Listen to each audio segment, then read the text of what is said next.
মাননীয় সদস্য জনাব আব্দুল লতিফ সিদ্দিকী, টাঙ্গাইল ৪।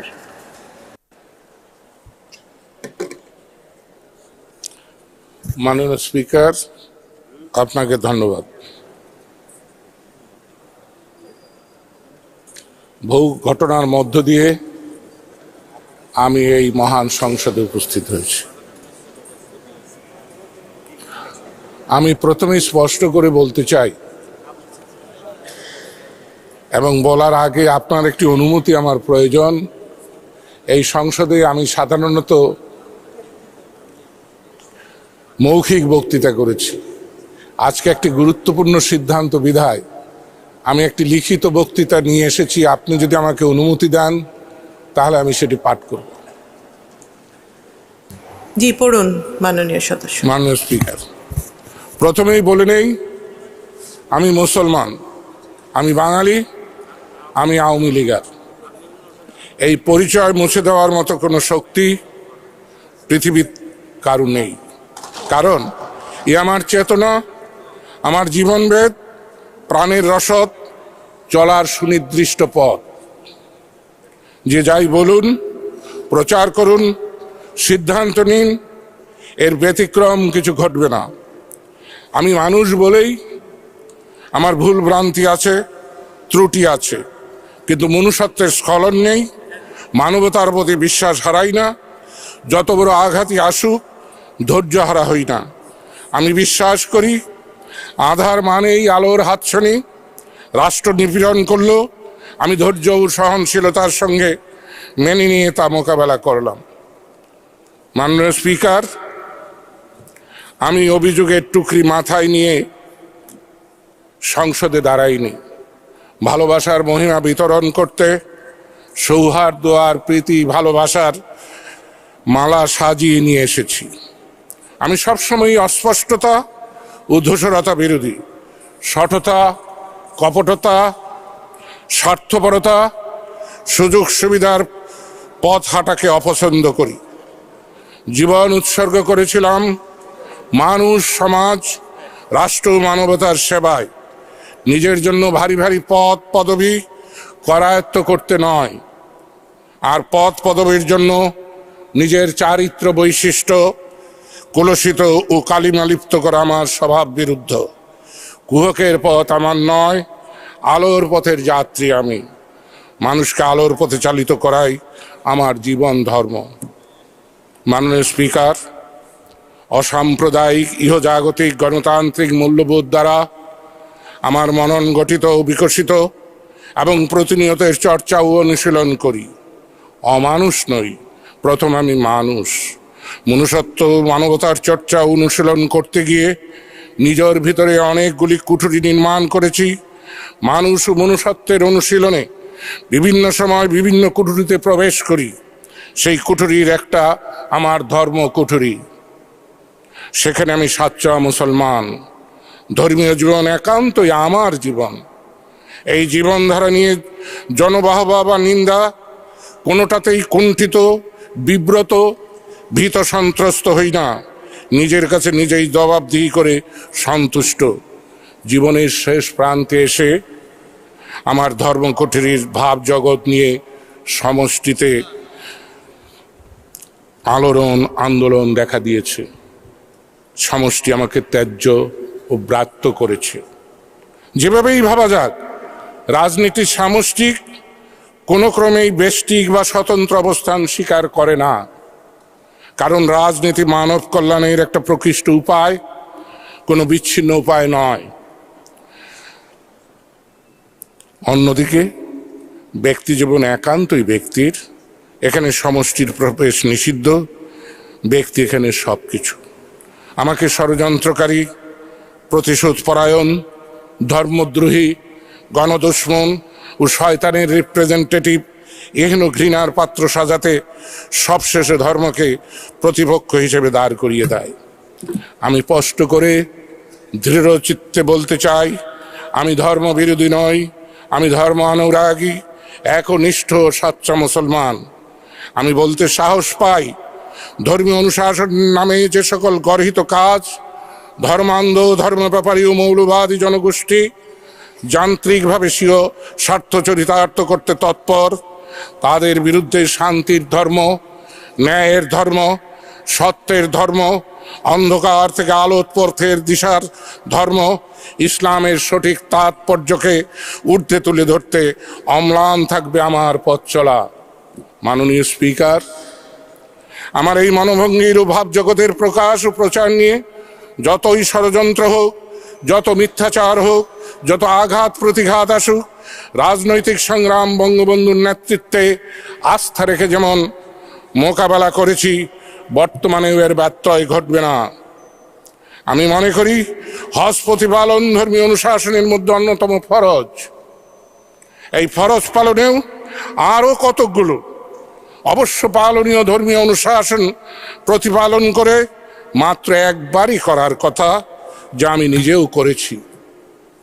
মাননীয় স্পিকার, ওয়াজিব সুন্নত পরিহার করে অন্যান্য অবশ্য পালনীয় ফরজ তরক করে যারা এই ফরজটি পালনে প্রতি বছর ব্যস্ত, তাদের মানসিকতা আর আমার বিবেচনা ভিন্ন। হজ যে একটা বিরাট অর্থনৈতিক কর্মকাণ্ড, তা কিন্তু মানতে না চাইলেও মিথ্যা হয়ে যায় না। রোজার মাসটি আমার প্রাত্যহিক জীবনের খুবই স্মরণীয় ও অবশ্য পালনীয় মাস। সম্পূর্ণ পবিত্রতার সঙ্গে আমি এই ধর্মীয় আচারটি পালন করি। এই ক্ষেত্রে সততা, কপটতা, ভানভনিতা কোনোটাই আমাকে গ্রাস করে না। সততা, কপটতা নতুন সততা কপটতার জন্ম দেয় বলে আমার প্রত্যয়। মাননীয় স্পিকার, মহানবী আল্লাহর প্রেরিত প্রতিনিধি, বিশ্বশ্রেষ্ঠ দার্শনিক, শূন্য থেকে একক প্রচেষ্টায় রাষ্ট্র প্রতিষ্ঠা ও পরিচালনে দক্ষ সফল রাষ্ট্রনায়ক, আমার চলার পথের আলোকবর্তিকা। আদর, ভালোবাসা, শ্রদ্ধা ও সম্মানে নিজের বুকে আগলে আব্দুল্লাহ পুত্র মোহাম্মদ বলে আদর প্রকাশে কুণ্ঠিত, ভীত বা শঙ্কিত নই। এই দুর্লভ মানব জীবন সামনে মহানবীর আদর্শিক পথ চলার নির্দেশনা থাকার পরও কি মহত্বের আকাঙ্ক্ষা ও সুন্দরের আরাধনা মনে জাগবে না? আমি তো নর্দমার কীট, দুর্বল ক্ষুদ্র নিকৃষ্ট কীটাণু কীট নই। মাননীয় স্পিকার, যতবার বলতে বলা হবে ততবার বলবো, তবলিগকারীরা যদি ধর্ম প্রচারের সঙ্গে সমাজ ও রাষ্ট্র চেতনা বৃদ্ধির দিকে মনোযোগী হতেন, তাহলে তবলিগের যে প্রভাব আমাদের সমাজ জীবনে প্রতিফলিত, তা আরও ফলবতী হতো, কার্যকর ভূমিকা রাখত। নবী করিম সাল্লাল্লাহু আলাইহি ওয়াসাল্লাম কখনো জীবনকে অস্বীকার করে ধর্ম পালন করতে বলেননি। জীবনের জন্য ধর্ম অপরিহার্য। ধর্ম নিয়ে বাড়াবাড়ি করতে বিদায় হজের বাণীতে মহানবী নিষেধ করে গেছেন। যারা অসাম্প্রদায়িক ইহজাগতিকের কথা প্রচার করেও ধর্মানুভূতি নিয়ে শোরগোল তোলেন, তাদের বিষয়ে নীরব থাকাই সমীচীন মনে করি। মাননীয় স্পিকার, মহত্বের আকাঙ্ক্ষা ছাড়া আমার কোনো আকাঙ্ক্ষা নেই। মহিমাহীন মনুষ্যত্বের চর্চায় কোনো কিছু বিকশিত হয় না। আমি আনন্দ বেদনাকে একই শান্ততায় গ্রহণ করি বলেই জীবনের কঠিনতম পরীক্ষায় দিশেহারা হই না, পথভ্রষ্ট হই না। এর মধ্য দিয়ে আসলে নতুন মাত্রায় উত্তীর্ণ হই। কঠিনতম পরীক্ষার মধ্যেই মানুষ তার স্বরূপকে উন্মোচন করে, সঠিক আকাঙ্ক্ষার জানান দেয়। দুর্ভাগ্যের মধ্যেই সৌভাগ্যের বীজ নিহিত, আবার সৌভাগ্যের মধ্যেও অবস্থান করে দুর্ভাগ্যের অঙ্কুর। উত্থানের সর্বোচ্চ শিখরে অবস্থানের অর্থ অনিবার্য পতনের সম্ভাবনা নিজেকে সমর্পণ করা। মাননীয় স্পিকার, সবার আগে নির্ণয় করতে হবে রাজনীতি সংস্কৃতিটা কি হবে। এ না করে উন্নয়নের মাত্রা যত বাড়বে, সন্ত্রাস, অস্থিরতা, টেন্ডারবাজি, সমাজ রাজনীতিতে হানাহানি ততই বৃদ্ধি পাবে। যেখানেই রুটি রুজি, আয় ইনকাম, সেখানেই ভাগ্যান্বেষী, জীবিকান্বেষীদের ভিড় বাড়ে। সুযোগের চেয়ে চাহিদা প্রত্যাশীর সংখ্যা বেশি হলে মারামারি, খুনোখুনি হবেই। যদি রাজনীতি সংস্কৃতি সুস্থিত করা না যায়, তবে 2018 দরিদ্র দূর হওয়া পর্যন্ত অপেক্ষা করতেই হবে। আসলে অপেক্ষা করতে হবে 2041 পর্যন্ত, যতক্ষণ আমরা উন্নত অর্থ সামর্থ্যের দেশ না হব। কারণ খুবই সহজ, ব্যাখ্যা খুবই সরল। মাননীয় স্পিকার, দারিদ্র দূর হওয়ার পর বিত্তশালী হওয়ার প্রতিযোগিতা শুরু হবে। এই প্রতিযোগিতা কি যে ভয়ঙ্কর হবে তা অনুমান করা খুবই কঠিন। রীতিমতো স্বয়ংক্রিয় অস্ত্রযুদ্ধ আরম্ভ হয়ে যাবে। অস্ত্র কেনার অর্থ সবার কাছেই তখন থাকবে। তাই বলি, অর্থনৈতিক উন্নয়নের সমান্তরালে রাজনৈতিক, সাংস্কৃতিক ও চৈতন্যিক উন্নয়ন ধারা পরিচালন করতে হবে। পণ্ডিতি কিংবা ভয় দেখাতে এসব বলছি না, ইতিহাসের সাক্ষ্য তুলে ধরছি মাত্র। মাননীয় স্পিকার, যা কখনো বলতে চাইনি আজকে তা বলতে চাই। আজকে আমার এই অবস্থান কুসুমাস্তীর্ণ পদ বেয়ে ঘটেনি, অনেক চড়াই উতরাই ভাঙতে হয়েছে। এমন বহিষ্কারের খড়গ এবারই প্রথম নয়। স্কুল, কলেজ, বিশ্ববিদ্যালয় থেকে 4 বার বহিষ্কৃত হয়েছি। নকল করার দায়ে, শিক্ষক নাজেহাল ও শৃঙ্খলা ভঙ্গের অভিযোগে নয়, বাঙালির আত্মপরিচয়ের সরব ঘোষণার কারণে।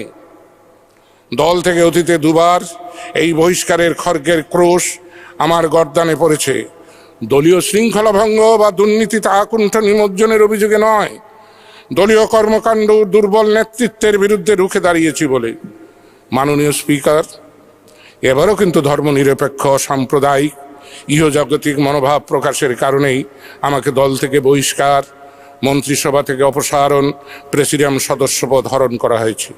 আমার বিরুদ্ধে অভিযোগ উত্থাপন ও শাস্তিমূলক ব্যবস্থা গ্রহণ কতখানি যৌক্তিক সে বিচার অনাগত কাল গর্ভে রেখে বলতে চাই, খুব দূর অতীতে নয়, নিকট অতীতে প্রয়াত মোহাম্মদ হানিফ যখন বাংলাদেশ আওয়ামী লীগের ঘোষণাপত্র থেকে ধর্মনিরপেক্ষ, সাম্প্রদায়িক নীতি আদর্শ বাদ দিতে ওকালতি করেন, তখন তার এই তৎপরতার বিরুদ্ধে সোচ্চার ছিলাম।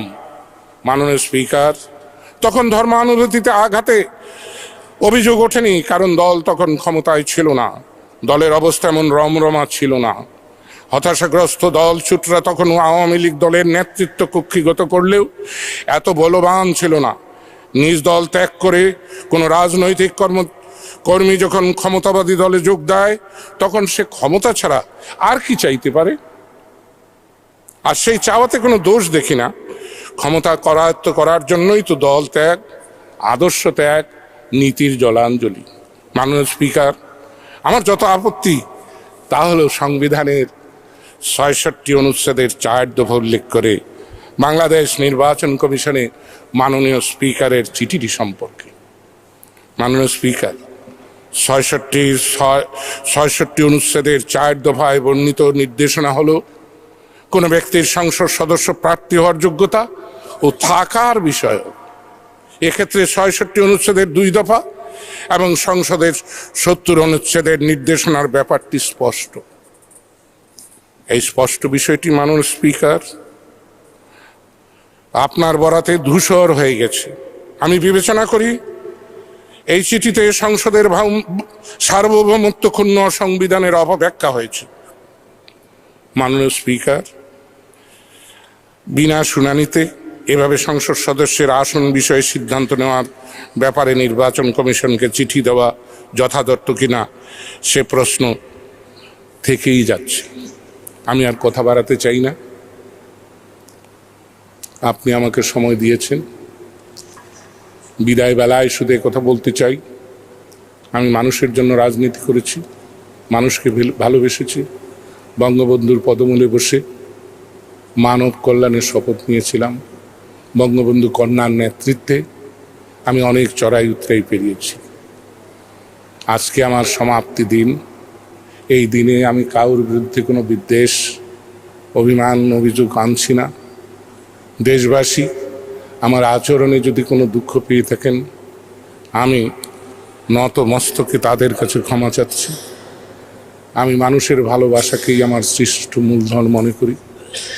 সেই ওয়াদা করে সর্বশেষে আমি বলছি, উপরন্তু অনুমিত হয়েছে আমার নেতার অভিপ্রায় আমি আর সংসদ সদস্য না থাকি।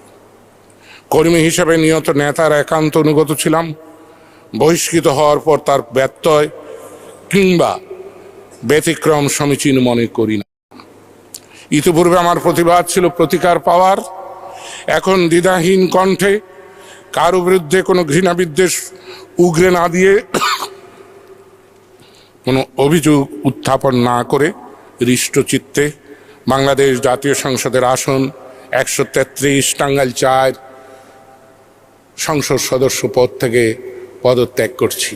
একই সঙ্গে মাননীয় স্পিকার, আপনার বরাবর আমার পদত্যাগপত্রটি প্রদান করছি।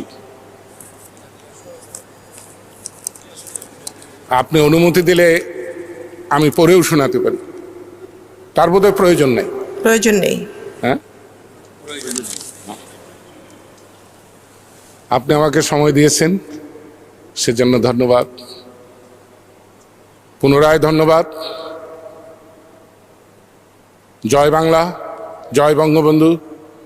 শেখ হাসিনা সফল হন, বাংলাদেশ বঙ্গবন্ধুর সোনার বাংলা প্রতিষ্ঠিত হোক। আসসালামু আলাইকুম। ধন্যবাদ মাননীয় সদস্য। মিশন 90 সংবাদের পিছনে নয়, ভিতরে ছুটি।